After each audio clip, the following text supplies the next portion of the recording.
Pertanyaannya begini, dia bisa lolos berarti kan qualify. Iya. Kalau qualify, kenapa cuma tugas sekali dalam 3 tahun? Maka kalau kita niatnya memberantas pengaturan skor, jangan cuma bicara wasit. Oke. Terus Wasit mau bersih di sistem yang buruk, nggak akan bisa. Untuk mencegah match fixing ini, PSSI harus bikin yang namanya Football Integrity Bodies. Seorang Erick Thohir ingin memberantas perwasitan, memberesi perwasitan. Tapi lagi-lagi saya bilang, ini tidak sesederhana urusan wasit kalau kita bicara pengaturan skor. Wasit itu pengen bener kok.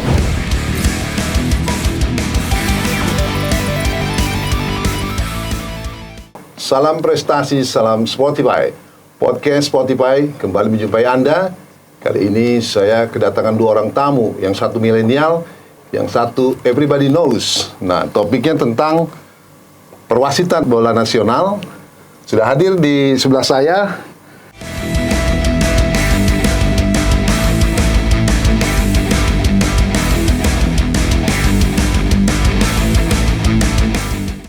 Budi Setiawan dari Football Institute. Football Institute. Budi Setiawan, bener kan? Betul, belum berubah. Belum apa-apa, udah sombong bro.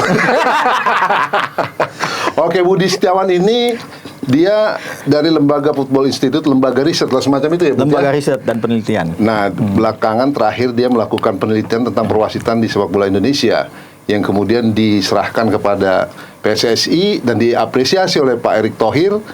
Nah, kita mau dengar ceritanya tentang perwasitan di sepak bola Indonesia.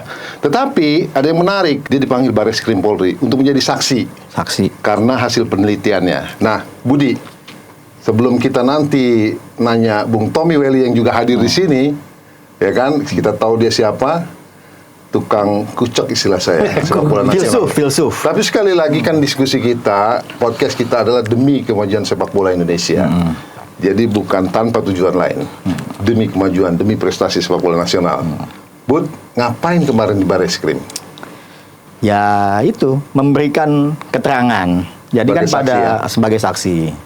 Jadi tanggal 25 Juni 2023 kemarin, kan Football Institute merilis hasil riset dan penelitian tentang wajah perwasitan. 3 tahun wasit-wasit itu tugas, kita mencoba memaparkan data tentang siapa yang paling banyak tugas, siapa yang sering tugas di klub tertentu, siapa klub yang sering dipimpin oleh wasit tertentu, itu muncul.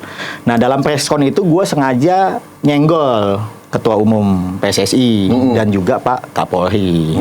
Karena kan pada saat Pak Erick terpilih itu, kan langsung preskon nih sama Pak Kapolri akan membentuk Satgas Mafia Bola. Mulai Februari itu. Maret, April, Mei, Juni udah 4 bulan. Nah, gue ngeliat momentumnya tepat. Jadinya dalam preskon itu gue nyenggol, kalau memang serius untuk merapikan sepak bola Indonesia, khususnya masalah match fixing dan juga wasit, coba ditengok data kita, coba dilihat. Hasil riset dan penelitian berapa lama itu, Bud? 3 tahun, mulai dari 2020, 2010, berarti 3 musim? 3 musim. Datanya 3 tahun. Datanya 3 tahun, data penugasan itu. Berarti di rentang COVID dong? Ya, tentang COVID. Karena itu dulu ada Piala Menpora, Piala Presiden, terus Liga 1, 2021, lalu terakhir 2022. Itu sampai terakhir kemarin. Waktu COVID itu kan kompetisi sempat. Tapi kan ada turnamen, ada Piala Menpora. Nah, hari Sabtu tiba-tiba ada yang menghubungi. Nanya, memperkenalkan diri bahwa mereka adalah penyidik dari Mabes Polri, ingin mengundang gua sebagai Football Institute untuk dimintakan klarifikasi tentang hasil preskon. Hari Senin diminta datang, apakah bersedia atau enggak? Bersedia. Ya udah, kita kirim data diri. Ya udah, datang. Itu kalau nggak salah sampai 7 jam ya? Ya, mulai dari jam 9 pagi sampai jam 4:30 sore. Poin besarnya apa yang di... Poin besarnya sih gue melihat bahwa Pak Kapolri ini serius untuk menyelesaikan isu masalah perwasitan. Ingin menyelesaikan, membantu penuntasan kasus match fixing untuk kedepannya. Apakah ini wilayahnya pencegahan atau penangkapan? Nah, itu gue nggak bisa jawab. Karena gue hanya dimintakan keterangan tentang bagaimana nih metode risetnya seperti apa, penelitiannya seperti apa, lalu apakah bisa dipertanggungjawabkan apa enggak? Ya sangat bisa dipertanggungjawabkan. Hasil penelitian risetnya Football Institute itu, kalau skala nilai ideal perwasitan itu adalah paling tinggi 10, ada di nilai berapa perwasitan kita? 4,5. Wah, under ya? Under. Kalau anak sekolah nggak lulus itu, Nggak lulus. buruk jatuhnya. Buruk. Karena kan terbukti wasit-wasit yang banyak tugas di musim lalu, 12 wasit dengan penugasan tertinggi itu paling banyak nggak lolosnya, 58%. Dan yang ikut seleksi hanya 49% yang lolos. Artinya kan kita bisa katakan bahwa hampir setengah lebih pertandingan kompetisi di liga-liga sebelumnya ini dipimpin oleh wasit yang tidak layak. Terbukti dengan hasil seleksi wasit yang banyak nggak lolos. Terus kalau nggak salah temuan lu ada juga wasit yang hanya memimpin satu klub tertentu. Iya, betul. Mayoritas dominan. Ya, Benar itu? Betul itu. Misalnya contoh Ginanjar Latif itu 24% memimpin selama 3 tahun itu, 24% itu memimpin satu klub yaitu Arema. Thorik Alkatiri selama 3 tahun 60% dia hanya memimpin 5 klub tertentu. Borneo FC, Bali United, Persebaya, lalu 2 lagi gue lupa. Tapi pokoknya 5. Lalu masih banyak yang lain-lain. Ada lagi wasit yang udah dihukum sampai 10 pekan tapi capnya masih tertinggi. Dan 3 dari mereka itu 2 tidak lolos. Oke, summary-nya dari penelitianmu itu apa? Summary-nya adalah bahwa kondisi wasit kita nih kacau, nggak sehat. Ya kalau mau bikin kompetisinya sehat, ya wasitnya harus sehat dulu. Kan terbukti kemarin waktu seleksi wasit itu kita hanya menggunakan FIFA Test Level 2, bukan tes level 1. Sementara semua negara ASEAN itu FIFA Test Levelnya udah level 1. Apa tuh FIFA Test Level? Ya itu ada inilah, pada saat tes fisik itu ada interval. Jadi mereka jogging 100 meter. Ini kaitannya dengan stamina. Dengan stamina. Lalu sprint untuk 10 meter. Belum pada teknis ya? Belum pada teknis. Kan itu kan ada 3. Ada ujian teori, love of the game, ujian video, yang ketiga ujian tes fisik. Rata-rata semua gagal di tes fisiknya itu, wasit-wasit kita. Oke, dalam nih masalah wasit nih, Bud. Dalam. Nah, kebetulan Anda meneliti, tapi sebelum itu kita tanya Bung Toel dulu. Nah, sahabat Spotify, kedua orang ini pernah menjadi pengurus PSSI, pernah ada di dalam lah. Jadi wajar kalau saya panggil ke sini untuk memberi keterangan tentang perwasitan. Ya memang mereka bukan di komisi wasit, tetapi kan sedikit banyak sebagai pengamat, peneliti, dia punya background dong, punya moral untuk mengomentari. Silakan, Wel. Ya, menarik memang isu wasit, sangat menarik, sangat seksi. Budi ini kan sobat lah, paham saya. Termasuk Football Institute, karyanya kan sudah 2 nih. Atau baru 2 lah, jangan sudah ya. Baru 2. Yang pertama apa? KLB, menjelang KLB polling calon ketua umum. Oh iya. Bukan, itu survei Kanjuruhan. Survei. Tapi survei arahnya ke Kanjuruhan. KLB lah, ke calon ketua umum. Kita kan bisa baca itu. Oh, iya. Terus lanjut. Yang kedua wasit, ini seksi. Jadi sebetulnya karena kita dapat terpaan dari luar juga, maka sebetulnya pertanyaan yang melingkupinya adalah apakah ini agenda setting gitu kan? Kalau kita berpikir objektif kritis, karena kan Football Institute juga. Titik pandangnya institut harus akademis, objektif kan begitu. Iya, dia pakai metodologi tuh. Karena kecenderungannya bergandengan lah. Survei Kanjuruhan, arah calon ketua umum, Erick Thohir naik gitu. Survei wasit, ada refresher bukan refresher, seleksi wasit, keluar hasil riset, Erick Thohir ketua komite wasit. Itu kalau dari sisi pengamatan tuh. Maka kemudian pertanyaan yang melingkupi di luar adalah soal apakah ini agenda setting gitu loh. Misalnya pertanyaan kritis ke Bareskrim. Memang triggernya apa saat ini gitu kan? Ya, Trigger kan tentang kecurigaan itu belum ada. Enggak, tapi kan dalam Kasus kejadian gitu loh, seperti beberapa tahun lalu. Kan belum ada. Kedua, misalnya pertanyaan dari luar juga terkait hasil riset, dari mana Football Institute dapat data 3 tahun itu penugasan? Kan itu pertanyaan menarik juga. Nanti Budi yang akan harus dijawab jelaskan. oleh Budi gitu loh. Ya mungkin nggak sampai ke Budi, tetapi sampai ke saya karena tahu saya sobatnya kali kan. Pertanyaan-pertanyaan itu termasuk soal seleksi. Kalau seleksi itu, kalau gambaran besarnya seleksi yang dimaksud yang melibatkan dari GFA ya? Iya, Ogawa dan Nagi itu. Ogawa dan Nagi. Cuma Ogawa dan Naginya tidak langsung menjadi pelaksana seleksi. Jadi Di situ ada Purwanto yang koordinator. Jadi ada Ogawa, ada Nagi, ada Purwanto. Yang seleksi teknikal atau apa namanya itu ada Agus Haryono lah, ada Ali Renggo di Nenggo lah, siapa namanya ada sih. Cuma kalau sebut satu-satu saya lupa gitu loh. Jadi Ogawa dan Nagi bertindak sebagai observer aja, tidak langsung melakukan memimpin daripada seleksi itu. ya. Nah, objektivitas seleksi itu yang dipertanyakan sekarang. Karena seleksi fitness itu ada dua juga, ada di pagi ke siang, ada di sore ke malam. Tentu tekanannya berbeda. Tekanan dari sisi suhu, cuaca dan sebagainya. Lalu dari sisi law of the game, ujian teori dan sebagainya. Kemungkinan nyontek besar karena ruangan yang sempit. Jadi duduk itu berdekatan. Yang ketiga isu soal kunci jawaban. Kunci jawaban bocor.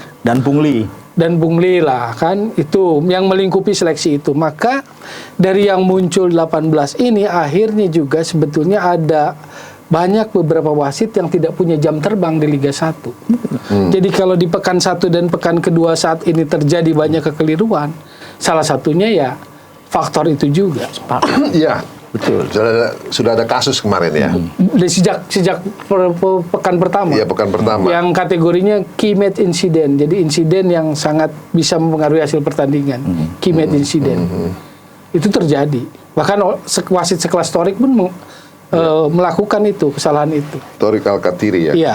Ketika Persebaya melawan Barito. Nah, sekarang kan yang ditunggu adalah soal sanksi disiplin terhadap wasit-wasit yang melakukan pelanggaran key match incident itu.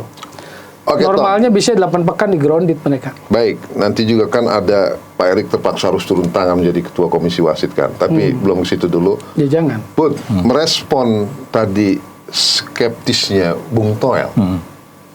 Emang by request siapa ini? Yang mana? Yang Football Institute lakukan. Yang mana? Kan ada dua. Dua-duanya. Request publik tentunya dong. Kan kita menangkap, mengcapture harapan Bukan masyarakat. request publik, artinya inisiatif ya? Ya, inisiatif itu kan muncul dari kepekaan. Yes. Kepekaan masyarakat. Kita harus bisa membaca kepekaan ini kemana. Yeah. Bullshit lah kita ngomong tentang industri bola, tapi nggak pernah ada pengamat, nggak pernah ada lembaga yang ngasih data real. Jadi asal ngomong Asal gitu. ngomong aja. Dan gue nggak mau muncul sebagai pengamat yang hanya berdasarkan pengalaman. Karena usia gue kan masih muda sebagai Iya, pengamat. lu masih Gue cuma milenial punya lah. modal, gue pernah ada di dalam. Tapi Yes. kan itu kan nggak bisa jadikan referensi. Dan gue sebagai pengamat ini bukan seperti sohib gue yang sebelah kiri, yang warawiri di televisi menganalisis pertandingan sepak bola. Itu bukan gue. Gue penikmat bola. Gue nggak bisa mengomentari seperti yang dilakukan Bung Toel. Gue punya spesifikasi gue sendiri, gue punya value gue sendiri yang harus gue. Jadi Anda kalau bicara by data gitu. Harus by data. Emang Bung Toel nggak by data? By data. Tapi kan dia punya expertise tersendiri, value yang itu nggak bisa dipelajari. Gue pikir lo mau bilang Toel nggak pakai data ngomong. Enggak. Saya punya pengalaman. Ini filsuf. Oke, terus Bud, tadi kan juga disinggung apa kepentingan Polri kata Toel. Nah, jawaban lo apa? Kepentingan Polri kan udah Jelas ya? jelas pada saat selesai KRB. Triggernya apa? Triggernya. Oh, triggernya. Biasanya Satgas itu muncul ketika ada trigger kasus. Satgas yang pertama 2019 itu kan Kan akumulasi kasus, Tom. ya maksudnya gini, selalu ada pemantiknya. Waktu 2019 yang muncul di Watan Najwa itu kan ada pemantiknya, Banjarnegara. ya kan? Lalu Kapolri mentitahkan pembentuk Satgas. Nah, sekarang ini kan Pemantiknya semangat memberantas mafia dalam sepak bola, Tom. ya setuju kalau itunya. Maka harus jangan gegabah tindakannya. Kan begitu. Betul. Ya. Kemarin gue sempat tanya itu sama penyidik. Terus? Pak, Satgas ini ketuanya siapa? Apakah langsung di bawah Kapolri atau iya ini langsung di bawah Kapolri, tapi nanti akan ada Kabar Reskrim juga di situ. Lalu apakah ini badan khusus atau hanya task force? Task force tapi ini lebih diluaskan. Jadi kalau yang dulu kan kecil, Tom, waktu zaman yang 2019. Tapi ini sudah melibatkan banyak unit. Unit dari TPPU, unit dari cyber dan lain-lain lah. Gue nggak terlalu paham. Iya. Gitu. Dan fokusnya itu mungkin kali ini beda, bukan merespon adanya insiden dulu, tapi mempersiapkan tindak pencegahan.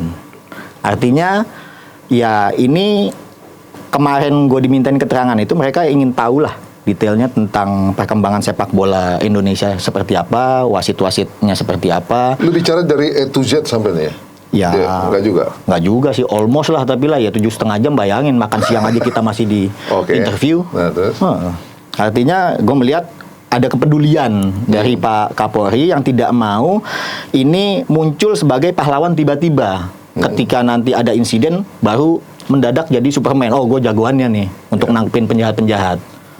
Tapi ada sebuah kesadaran dari polisi bahwa ketika kemarin kejadian Kanjuruhan mau nggak mau ini kan mereka punya obligasi moral untuk sepak bola Indonesia. Dan salah satunya sih gue lihat Satgas ini menjadi salah satu pintu untuk mereka menunjukkan tanggung jawab lebih kepada sepak bola Indonesia. Oke, Tom, catatan lu sejauh ini Tom tentang perwasitan Indonesia.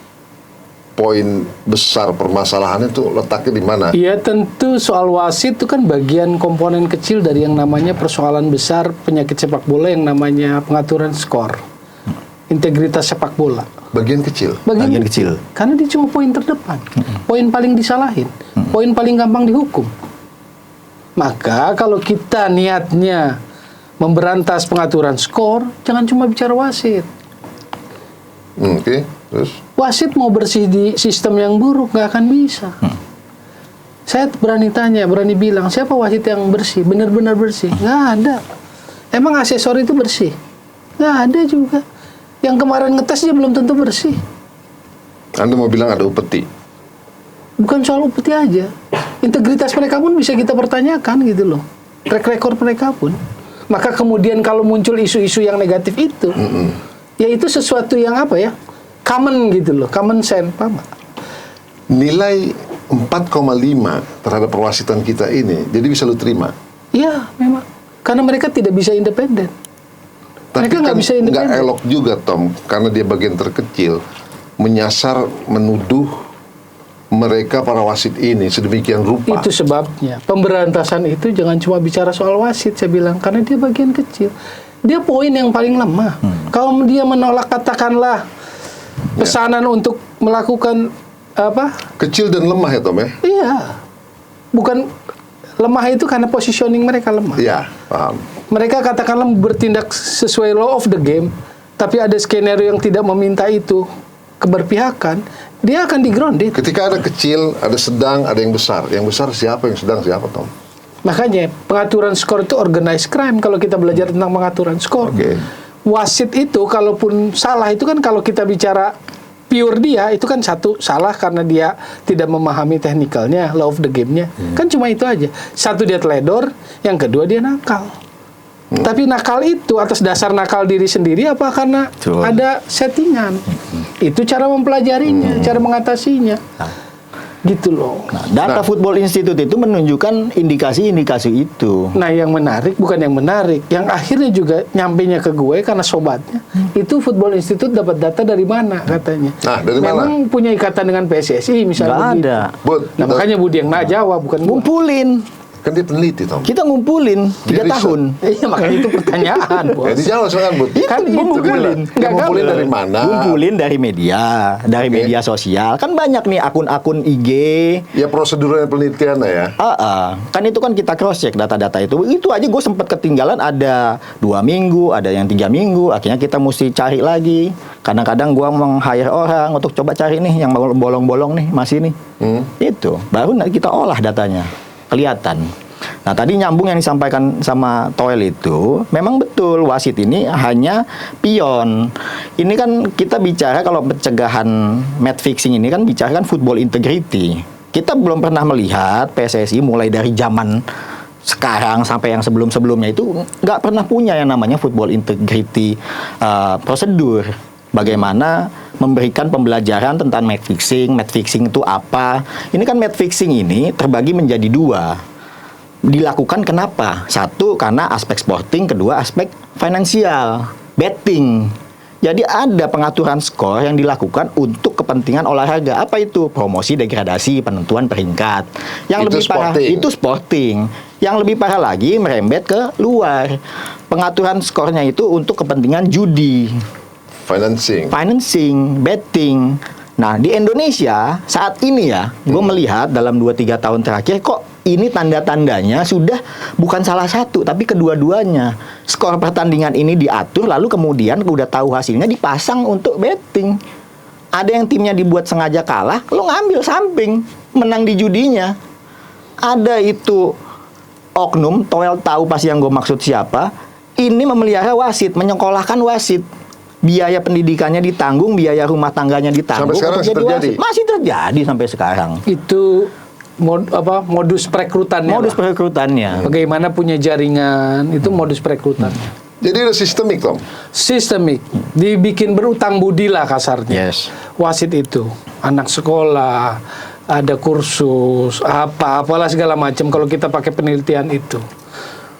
Jadi kemudian saat si siapa ini, si yang bermurah hati dermawan ini dalam tanda kutip meminta order segala macam mulai dari minor sampai nanti major, posisi wasitnya sudah dalam posisi yang sulit.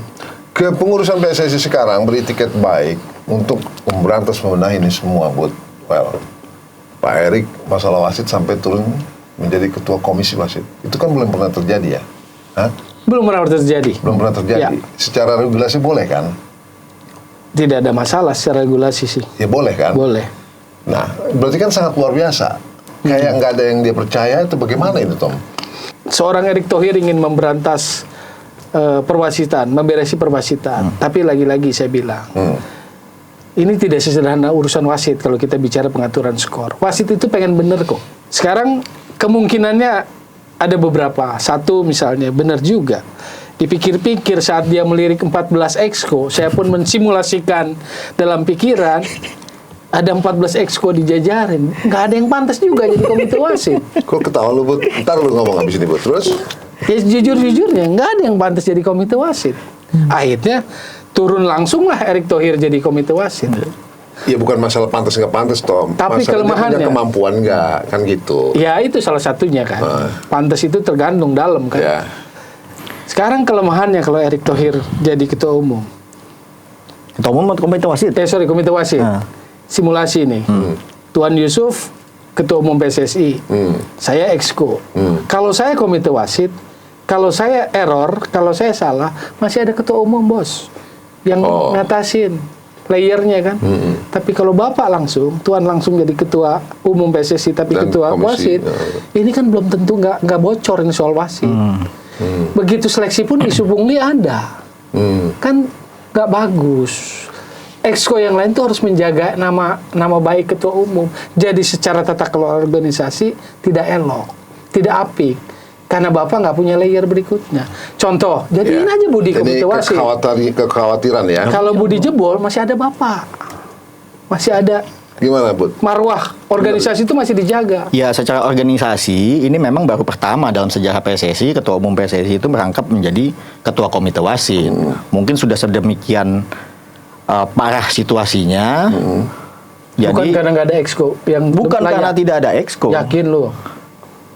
Maksudnya bukan tidak ada exco yang bisa dipercaya, tapi memang nggak bisa dipercaya. Kan kita sama-sama tahu rekam jejaknya mereka yang ada di dalam kalau keluarga sepak bola. Jadi Pak Erik ngelihat itu mungkin ya kayak begini aja. Sampai sekarang ini kan kita belum melihat komposisi exco. Ya, standing committee. Standing committee.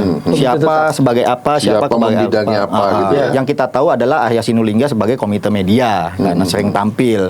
Tapi ini belum selesai semuanya. Ada apa? Ada apa yang nyumbat?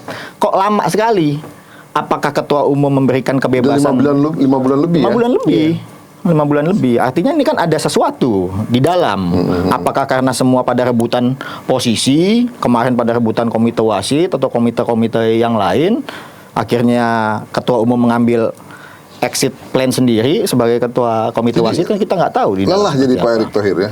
Kelihatannya sih lelah, kelihatannya aja deh keren di luar mengambil sebuah keputusan-keputusan penting secara cepat, tapi sebetulnya kayaknya yang gue lihat beliau nggak happy dengan kru-nya di dalam. Nggak happy? Nggak happy, nggak ada yang Jadi bisa ngikutin ritmenya dia. Yang nggak tidur dia doang loh? Yang nggak tidur ya dia sama Arya Sinulinga doang. Yang lain sih kayaknya masih sempat leha-leha ngopi di mana segala macem. Tom, ya kita kemarin kan Pak Erik juga mengumpulin para wasit itu kan. Ketika liga sudah bergulir, dikumpulin ada pertemuan kan, kita bisa lihat beritanya, kita dengar, kita lihat di IG-nya bagaimana dia memotivasi, memberi gambaran tentang niat dia untuk membenahi perwasitan. Complicated, rumit ya Tom ya. Rumit. Karena contoh, dia komite wasit. Seketika di tahapan pertama seleksi wasit aja kan udah ada muncul isu negatif. Soal pungli, artinya kan bocor. Dan kalau lihat ruangan tes itu yang kecil, itu kan akhirnya juga kurang aware ada situasi sesuatu itu. Saling contek yang law of the game, ujian law of the game itu tidak tertutup kemungkinan saling contek.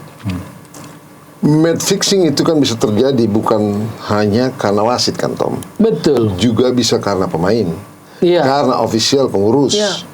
Atau karena yang lain. Betul. Jadi artinya semuanya harus disorot, dibenahi. Betul. Nggak bisa satu persatu wasit ya gitu. Iya, wasit kan salah satunya. Kan tadi udah dibilang salah satu. Bagian kecil malah lu bilang. Ya, dia salah satu pion, unsur dari proses pengaturan skor. Kan pasti pelaku bola itu yang terlibat dari dalam sampai keluar gitu kan. Yang salah satu modusnya kan aspek sporting. Aspek sporting itu kan misalnya supaya promosi atau terhindar dari degradasi, lolos ke babak berikutnya atau bahkan juara. Nah, eksekusinya itu kan dalam bahasa kasarnya kan pengawalan. Butuh pengawalan dari siapa? Dari wasit misalnya. Butuh wasit tentu nggak punya kewenangan sendiri, berarti butuh pengawalan dari apa yang pegang otoritas wasit kan gitu. Sekarang aja komite wasit dalam komposisinya kan belum clear tuh siapa aja. Ketua komite wasit Erick Thohir, wakil ketuanya siapa, anggotanya siapa. Nah, kalau Football Institute udah bahas soal wasit, jadiin anggotanya aja jadi anggota. Nggak bisa, kita kan bukan pengurus PSSI. Kan nggak harus pengurus PSSI kalau anggota kan? Iya. Bisa kan diambil anggota itu. Bapak cocok itu. Lebih cocok 2 Jepang itu sama Purwanto. Kalau gue mau bisa merekomendasikan, gue akan rekomendasikan untuk 3 anggota komite wasitnya 2 Jepang itu sama Purwanto. Sudah, nggak usah yang lain. Anda pengamat aja lah. Iya, kita pengamat aja. Mengawal Bung Toel. Oke. Kan belum clear juga ya, itu belum ada kan? Belum clear. Belum ada. Di komite wasitnya belum ada anggotanya. But dari hasil penelitian dan risetmu tentang wasit ini, kan ada saran kan? Nah itu apa? Ya, garis besarnya. Gini, tugas komite wasit PSSI itu kan ada 3. 1 rekrutmen, 2 assignment, penugasan, 3 evaluasi. PSSI punya tanggung jawab untuk melahirkan wasit. Rekrutmen mulai dari kabupaten kota, provinsi sampai ke nasional. Proses rekrutmennya ini selama 3 tahun ini nih banyak cerita tuh jelek semua. Oke. Misalnya yang dulu C1 biasanya itu kewenangannya adalah di pusat. Pusat yang menunjuk siapa yang menjadi untuk tuan rumah atau ditempatkan untuk C1. Sekarang berubah. Asprof bisa meminta untuk menjadi tempat. Jadi harus dibuka. Itunya sih nggak masalah. Tapi bagaimana kemudian hasilnya itu bisa dipertanggungjawabkan. Ini wajah wasit Liga 2 itu lebih kacau lagi. Kalau di Liga 1 selama 3 tahun paling banyak itu 34. Ini di Liga 2 selama 3 tahun paling banyak 8, Tom. Dan dia promosi. Bisa masuk Liga 2 bahkan mimpin di Liga 1. Hasilnya apa? Nggak lolos tuh seleksi wasit. Artinya untuk menjadi wasit ini kan sama kayak pemain. Butuh jam terbang, butuh kompetensi. Berapa lama dia mimpin di ASKAP, baru bisa masuk di Asprof, baru main di Liga 2, main di Liga 1. Ini semua bebas semua. Bebas semua. Nggak bisa dipertanggungjawabkan itu. Apa KPI-nya seorang wasit itu bisa promosi, lalu degradasi. Kan selama ini kan nggak pernah ada penjelasan itu. Ketika hasil seleksi wasit, semua orang lalu bingung, kok Fahri Kitaba nggak lolos. FIFA dia. Wasit FIFA nggak lolos. Makanya tadi elemen seleksinya ada variabel-variabel yang kan harus sama gitu untuk semua. Ini kan yang pagi sama sore aja udah beda tekanannya. Makanya kalau lihat dari hasilnya, di pagi itu lebih banyak yang nggak lolos tes fisik ya. 20 gagal fail. Kalau di sore cuma 8. Gitu. Akhirnya apa? Di awal kompetisi ketika wasit-wasit yang tidak punya jam terbang Liga 1 ada banyak error yang sangat fatal, vital. Akhirnya kan nggak bagus juga buat citra. Kalau kita PSSI harusnya, tapi kalau citra ketua umum lebih spesifik kan, menjabat sebagai ketua komite wasit. Di sini loh harus pekanya itu, bukan asal tapi Tuan Yusuf. Setelah takut ya. Ada argumennya gitu loh. Iya. Segala masalah ada catatannya. Asik. Selalu ada catatan. Termasuk Bersama Bung kebaikan Toel. pun ada catatannya. But setelah rekrutmen ada assignment, penugasan. Penugasan. Ada masalah juga di situ. Ya Pastilah itu. kan terjadi perubahan nih. Dulu pada saat ISL PT Liga Indonesia itu yang menugaskan wasit itu PT Liga Indonesia. Tapi setelah zaman LIB itu PSSI sampai dengan sekarang. Artinya PSSI melakukan rekrutmen sendiri, melakukan refreshing sendiri, melakukan penugasan sendiri dan melakukan evaluasinya sendiri. Kita pakai bahasa yang konkret ya. Kalau Anda klub, ini dalam konteks match fixing, pengaturan skor. Anda klub, Anda ingin promosi, Anda butuh pengawalan wasit. Yang penugasan perlu dipegang nggak? Minta privilege wasit tertentu. Ya, Wasit perlulah. nggak punya pilihan makanya. Yang penugasan butuh backup di atasnya nggak? Iya. Gitu. Makanya disitulah. Yang bahaya itu kalau match fixing sudah menjalar ke aspek itu. Ngeri ya. Ngeri. Oke. Setelah assignment, ada satu lagi tadi lo bilang apa? Evaluasi. Evaluasi. Nah, ini itu kan temuannya apa dari penelitian lo? ya evaluasinya adalah dari hasil riset itu kita bisa melihat bahwa kalau kita lihat dari hasil penelitian lalu dari hasil seleksi wasit itu kan ada paradoks data. Misalnya siapa? Zetman Pangaribuan dalam 3 tahun dia tugas 1 kali, tapi faktanya dia lolos seleksi wasit. Pertanyaannya begini, dia bisa lolos berarti kan qualify. Ya. Iya. Kalau qualify kenapa cuma tugas sekali dalam 3 tahun? Apakah dia karena tidak dekat dengan pengurus PSSI atau komite wasit? Ataukah dia tidak bisa mengentertain para juragan, atau ada faktor lain, atau misalnya dia tidak disukai. Nah, hasil penelitian itu menunjukkan ada KPI tersendiri untuk menugaskan wasit, yang itu nggak ketemu datanya, indikator-indikator itu. Dalam sepak bola ini yang namanya mafia, Ya. match fixing, Ya. ada juga di situ judi bola dan segala aspek yang buruknya. Utamanya adalah match fixing, karena di situ berkelindan dengan perjudian kan, dengan financing, ya kan, itu kan ada uang di situ kan ada, dan kita tahu di situ kan adalah judi kan, rasanya susah dihapus itu, sama halnya kita menghapus pelacuran di muka bumi ini, rasanya susah, judi pun begitu, diminimalisir mungkin bisa Tom, Ya. benar nggak? Betul. Jadi nggak mungkin hilang kan? Ya. Setuju nggak kalau ada yang berpendapat kayak gitu? Betul. Dalam dunia sepak yang harus bola. dilakukan adalah sebagai sebuah keluarga sepak bola, sebagai sebuah federasi, sebagai sebuah kompetisi di Indonesia, kita harus punya imunnya, harus punya imunnya.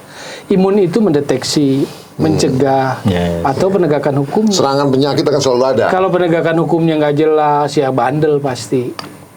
Nggak jelas kok, nggak ada badan yang sengaja memantau itu, nggak ada orang-orang yang secara khusus itu mengantisipasi untuk mendeteksi bahwa ini game aromanya pengaturan skor, wasitnya terlibat dan sebagainya, atau ada officialnya dan sebagainya. Kalau yang terkait rumah judi itu hal lain lah. Itu kan data penelitian pun 70%. Kenapa hal lain Tom? Enggak, itu 70% data penelitian perputaran uang terkait rumah judi di Asia. Sisanya 30% itu rest of the world. Jadi memang perputaran uang terkait rumah judi 70% di Asia. Gitu loh. Korelasi dengan sepak bola? Artinya gangguan itu akan selalu ada. Gangguan dari luar yang ingin mencoba mempengaruhi hasil pertandingan akan selalu ada. Oke. Apalagi klub yang bukan tiba-tiba, entah karena kepolosannya atau tidak mengerti dengan prinsip-prinsip pengaturan skor, bilang belum bayar gaji Iya, nunggak 3 bulan. rentan. Wah, itu sih namanya buka pintu, kasih celah untuk orang masuk, atau pihak-pihak yang ingin mengambil keuntungan dari pengaturan skor. Ya, artinya Itu kan yang tetap- kaitannya dengan rumah judi. Artinya kan penyakit itu kan Tom. Iya. Makanya saya bilang imunnya perlu harus kuat. imun. Bud, kalau lo Nah, bicara proteksi wasit ya tadi nyambung Toel, bahwa setuju wasit ini harus dilindungi. Sekarang Erick Thohir ini udah tegas kan ngomong bahwa saya akan meningkatkan ini wasit. Tapi ternyata wasit-wasit yang melakukan setoran pungli itu nggak ngomong langsung tuh ke Erick, malah ngomongnya ke akun-akun sosial media. Artinya kan Sungkan kali Bu. antara sungkan atau nggak bisa mengakses. Jadi lebih baik ketua komite wasit membuka hotline khusus wasit. Jadi bisa langsung berinteraksi Saran sama ini mereka, ya? itu saran. Yang kedua itu kan jangka pendek lah. Yang kedua, untuk mencegah match fixing ini PSSI harus bikin yang namanya football integrity bodies untuk menunjukkan keseriusan. Football Integrity integrity bodies. bodies. Kalau ini memang memantau untuk jangan sampai ada pelaku match fixing di lingkungan keluarga sepak bola. Kalau football integrity harus ada. Nah, sebetulnya kan yang dilarang kalau masalah judi itu kan ya kita nggak bisa ngelarang orang judi, tapi yang dilarang oleh keluarga sepak bola itu yang melakukan aktivitas perjudian itu adalah family football, pemilik klub, pengurus klub, wasit, pemain, pelatih, ini yang Nggak dilarang boleh. melakukan perjudian. Jangan Iya, sampai iya. ada pemain misalnya klub A dia memasang untuk timnya Iya, sendiri atau tim yang lain. Nah, itu yang haram, yang Cuma dilarang. sebelum menghukum yang tadi itu pelaku family football harus ada instrumen yang untuk Instrumennya mendeteksinya dulu. kan. Nggak mudah itu. Dan itu nggak bisa dikerjakan oleh komisi disiplin, nggak bisa dikerjakan oleh komite tetap. Makanya saya lihat kemarin seleksi ketika orang-orang yang nyeleksinya ini nggak bisa. Nggak ada respect dari pelaku-pelaku wasitnya pun. Nggak ada yang bersih. Kalau kita mau total berani bilang ada yang bersih. Jadi lu mau Nggak bilang, ada yang berani klaim yang bersih, nggak ada itu. sebaiknya diulang itu assessment itu. Enggak, karena pertanyaannya mudah. Misalnya nggak ada yang wasit-wasit senior jam terbangnya bagus, yang Iya, iya. FIFA, ada nggak peluang remedial misalnya? Karena itu tadi seleksinya aja mekanismenya ada ketidakberagaman, tidak uniform gitu loh. Law of the game itu dipakai oleh 211 negara kan. Bahasanya pasti beda. Tetapi yang dicari adalah keseragaman dalam memahami setiap pasal itu kan. Jadi keseragaman itu penting. Oke. Kalau gue nggak setuju Apa, itu kalau harus diulang seleksi wasit itu. Kenapa? Karena itu akan merusak tatanan yang sudah ada. Itu sama aja memberikan kesempatan bagi Walaupun wasit-wasit banyak yang tidak catatan lolos. yang tadi lu bilangin pada. Catatannya kan ini ada pungli, tangkep punglinya. Oh. Terserah itu mau penegakan disiplinnya melalui instrumen sepak bola atau penegak hukum di luar, polisi. Itu aja, nggak usah dibuat seolah-olah kondisi seleksi wasit ini haram semua produk hukumnya. Wah, itu kacau kalau kayak gitu. Itu jangan sampai kita memberikan celah Kayak menurutku diskusinya. sih, pada saat men-setting itu kurang rapi. Yes, terburu-buru, Kurang rapi. agak terburu-buru. Kan harus nggak ada siap. sistem yang sebetulnya ini bagus, kenapa nggak ini gitu kan? Semoga apa yang kita perbincangkan ini menjadi tambahan pengetahuan, menjadi catatan positif buat sepak bola nasional. Sekali lagi, Spotify hanya ingin sepak bola Indonesia maju dan punya prestasi. Terima kasih atas atensinya, dan Tommy, Budi, terima kasih sudah hadir di sini. Terima kasih. Salam prestasi, salam Spotify. Thank you.